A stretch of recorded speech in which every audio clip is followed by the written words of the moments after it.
আসসালামু আলাইকুম আরহামতুল্লাহি ওবারাকাতুহু। মহান আল্লাহ রাব্বুল আলামিন তিনি হলেন আমাদের স্রষ্টা, আমরা হলাম তিনার সৃষ্টি জগতে মহান আল্লাহ পাক রব্বুল আলামিন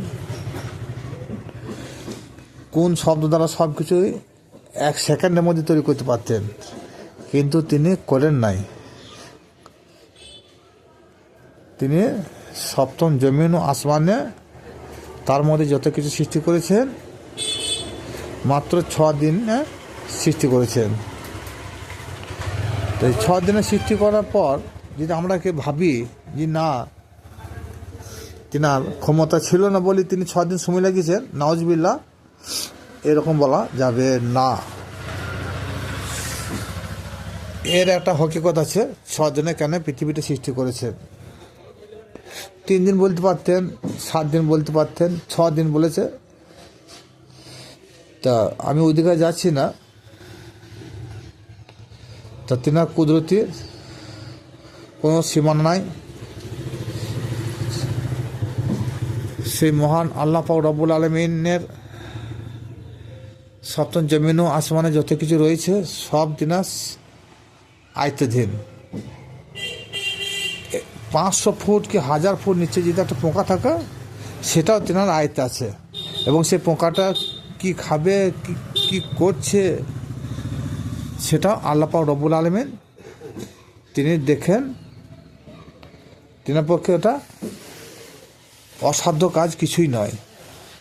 অসাধ্য সব থেকে হলো যে মানুষ পৃথিবীতে বেঁচে আছে, এটা সব থেকে বড় কেরামত, সব থেকে বড় আশ্চর্য জিনিস। তা সেই কুদরতি সাই মহান আল্লাহ পাক রব্বুল আলামিন তিনি সূরা রাদে 4 নম্বর আয়াতে বলছেন, এই পৃথিবীর ভূখণ্ডে আমি একটা কতগুলো গাছ সৃষ্টি করেছি। সেই গাছগুলো বলছে আঙ্গুর গাছ, বিভিন্ন ধরনের শস্য গাছ, বেদানা গাছ, এই ধরনের বহু ফলের গাছ আল্লাহ পাক রব্বুল আলামিন তিনি বর্ণনা করেছেন, এবং বলছেন সেগুলা এই যে এতগুলো গাছের নাম করেছেন আল্লাহ পাক রব্বুল আলামিন, এই গঞ্জনে বলেছেন কেউ ফ্যাংরা বিশিষ্ট গাছ, কেউ ফ্যাংরা বিহীন গাছ। আবার বলেছেন এগুলা একটা গুঁড়ি হতে সৃষ্টি। ভাবতে বড় অবাক লাগলো যে খেজুর গাছ, বেদানা গাছ, আঙ্গুর গাছ, বিভিন্ন ফলের গাছ, বিভিন্ন রকম গোড়া থাকা দরকার, বিভিন্ন ধরনের মূল থাকবে, কিন্তু আল্লাহ বলছেন যে এগুলা একটা গোড়া বা একটা মূল থেকে সৃষ্টি করেছি আমি। তা এই কথাটা নিয়ে বহু চিন্তা ভাবনা করে বোঝা গেল, তাই তো আল্লাহ পাক রব্বুল আলামিন সপ্তম জমিন ও আসমানের মধ্যে এমন একটা গাছ সৃষ্টি করেছে, সে গাছে খেজুরও ধরবে, আঙ্গুর ধরবে, দানা, নাশপাতি সব রকম ধরবে, কিন্তু গোড়া হবে একটা, এবং সেই এক গোড়া বিশিষ্ট গাছগুলো বিভিন্ন গাছে বিভিন্ন রকমের ফল ধরবে। কোনো ফলের সঙ্গে সমতুল্য হবে না, আকারেও হবে না, রঙেও হবে না, স্বাদের দিক থেকেও হবে না, গুণগত দিক থেকেও হবে না। এবং কেউ কালো হবে, কেউ সাদা হবে, কেউ লাল হবে, কেউ ধূসর বর্ণ হবে, কেউ শ্যাম উজ্জ্বল বর্ণ হবে। আবার বলছে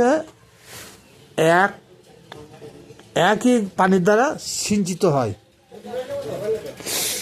তাহলে সেই আল্লাহ পাক রব্বুল আলামিন এমন একটা এক গোড়া বিশিষ্ট এমন একটা গাছ সৃষ্টি করেছে, সেই গাছে হরেক রকম ফুল ফল ধরবে, তার গুণাগুণ আলাদা হবে, কেউ কারোর সঙ্গে মিশবে না। সে গাছটা হলো একমাত্র নারী গাছ। তাছাড়া অন্য কিছু হিসাবে মিলাইতে পারা গেল না। এটা বহু গবেষণা করে আপনারা দেখুন, বুঝতে পারবেন। এটা আশ্চর্য কিছুই নয়। এই আশ্চর্য না হওয়ার জন্য আল্লাহ পাক রব্বুল আলামিন বলছেন, এটা আশ্চর্য কি? আশ্চর্য কিছুই নয়। তারা কি ভাবছে যে তারা মরে গেলে মাটিতে মিশে যাবে ভাবছে? না, মরে গেলে মাটিতে মিশে যাবে, মাটি থেকে তাদেরকে পুনরায় তোলা হবে, তাদেরকে আবার জীবনদান করা হবে। এবং ওরা তারাই যারা কাফের সম্প্রদায়, তাদের গলায় অগ্নিদগ্ধ শিকল, লোহার শিকল পরানো হবে, তারাই হবে চির জাহান্নামে। তাহলে এখান থেকে কি বোঝা গেল? এই আদম সন্তানদের দেখুন, আমাদের সে বাবা আদমের কথা তুলনা করা যাক। তিনি হলেন আমাদের মূল গাছ, একটা গোড়া। সেই গাছ থেকে হাজার নরনারী সৃষ্টি হয়েছে। কেউ কালো, কেউ ধল্লো, কেউ শ্যাম উজ্জ্বল বর্ণ, কেউ গেরুয়া বর্ণ, কেউ বিশ্রী কালো, আবার বিভিন্ন মানুষের পেটে বিভিন্ন ধরনের সন্তান জন্ম নেয়। কেউ ব্যারিস্টার হয়, কেউ অফিসার হয়, কেউ হাকিম হয়, কেউ বৈজ্ঞানিক হয়, কেউ ডেলিভার হয়, কেউ মাস্টার হয়, কেউ কার সঙ্গে এক ক্যাটাগরি হয় না। এক একটা গাছে যে এক একটা ফল রয়েছে, এই ফল, এই আদম ফল, কেউ কারোর সঙ্গে মিশে না। তার জন্যে আল্লাহ পাক রব্বুল আলামিন তিনি সূরা রাদে এটা বর্ণনা করেছেন। এটা আশ্চর্য কিছুই নয়।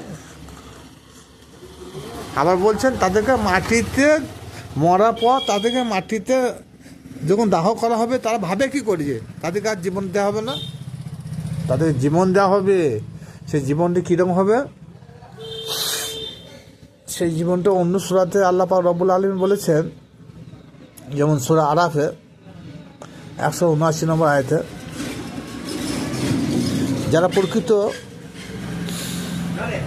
জাহান্নামী তারা কখনো কিন্তু মানব সূরাতে যাবে না। কারণ আল্লাহ পাক রব্বুল আলামিন ওই সূরাতে প্রথমেই বলেছেন, আমি বহু জিন ও ইনসানের মধ্য দিয়ে আমি জাহান্নামকে পূরণ করব। এখানে আল্লাহ পাক বলতে চাইছেন যে জিন আর ইনসানের জন্য আমি জাহান্নাম সৃষ্টি করেছি, আবার জান্নাত সৃষ্টি করেছেন। এবং এই সূরার তফসিরে মওলানা আলী আলাইহিস সালাম বলেছেন, মানুষ কুফরির কারণে, পাপ কর্মের ফলে সে যদি জাহান্নামে প্রবেশ করে, কখনো সে মানব স্রোতে জাহান্নামে প্রবেশ করবে না। তবে এই সূরাতেই বলা হয়েছে যারা শূকর, বানর, বিড়াল ইত্যাদি শুরুতে হবে। তাহলে মানুষ যদি বদ কর্মের ফলে সে জাহান্নামে যায়, এই মানব স্রোতে কখনো যাবে না। কারণ এই স্রোতটা হলো কাজ স্বয়ং মহান আল্লাহ পাক রব্বুল আলামিনের স্রোত। সুতরাং এই স্রোত কখনো জাহান্নামে প্রবেশ করতে পারে না। এই বিষয়ে সূরা মাইদা 60 নম্বর আয়াতে আল্লাহ পাক রব্বুল আলামিন বলেছেন, শুয়োর ও বানর যেগুলো তৈরি করা হয়েছে তাদের লানতের জন্যে। লানত হলো খারাপ কর্ম না হলে তাদের উপর লানত বর্ষণ হয় না। তাহলে এখানেও আল্লাহ একটু ইশারা দিয়েছে, যারা কৃতকর্ম খারাপ হবে, তাতে যে সম্প্রদায় হোক না, হিন্দু হোক আর মুসলমান হোক আর জৈন হোক, খ্রিস্টান হোক আর ইহুদি হোক, যে কোনো সম্প্রদায় হোক, ভালো কর্ম করলে সে স্বর্গবাস করবে বা জান্নাত বাস করবে।